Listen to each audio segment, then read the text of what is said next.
Bonjour à tous, c'est Zimbabwe. Aujourd'hui, on se retrouve pour le 11 juin. Sortez vos cahiers. Alors aujourd'hui, c'est l'anniversaire de Jacques-Yves Cousteau. Alors Jacques-Yves Cousteau, un homme de qualité. Déjà qu'il est né à 109 ans, voilà, et il a vécu 87 ans, donc c'est beaucoup. Donc si vous connaissez pas Jacques-Yves Cousteau, en fait, c'était un officier de la Marine nationale et explorateur océanographique français. Donc c'est un mec qui allait dans les mers et tout. Il a beaucoup développé les scaphandres et vraiment, il a été un précurseur sur ce côté-là. Genre à la fin de sa vie, il était hyper célèbre et tout. Il est allé à la conférence des Nations Unies sur l'environnement et le développement au Brésil.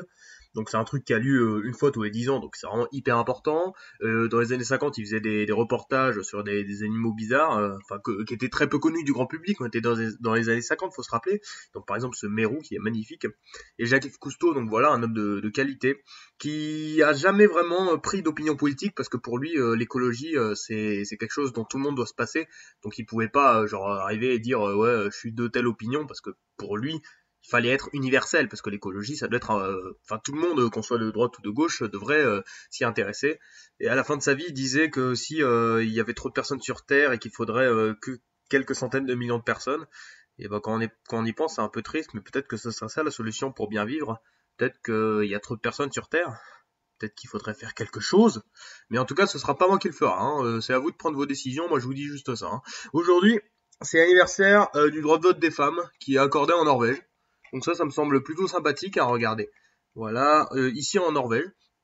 Là, on a une carte en 1919 où on met où est-ce qu'on vote et où est-ce qu'on vote pas. Et on remarque que la France est là. Et c'est vrai que c'est spécial parce que le droit de vote en France a été donné super tard. Il a été donné en 1944, vous vous rendez compte? Genre, au Salvador, c'était en 1939.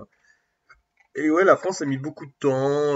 Bon, il y a eu des votes à l'Assemblée, ça n'a pas marché. Il y a eu les suffragettes qui voulaient vraiment que ça se passe, quoi. Mais bah non. Du coup, on a attendu 1944. C'est quand même dommage pour la France, qui est quand même un pays plutôt précurseur pour les droits des gens. Hein. Bon, aujourd'hui, voilà, tous les pays ont le droit de vote, mais bon, quand même, ça aurait été bien que la France aille un peu plus vite. Hein. Bon, c'est dommage. Bon, en tout cas, on voit que le droit de vote des femmes est quand même pas mal partout.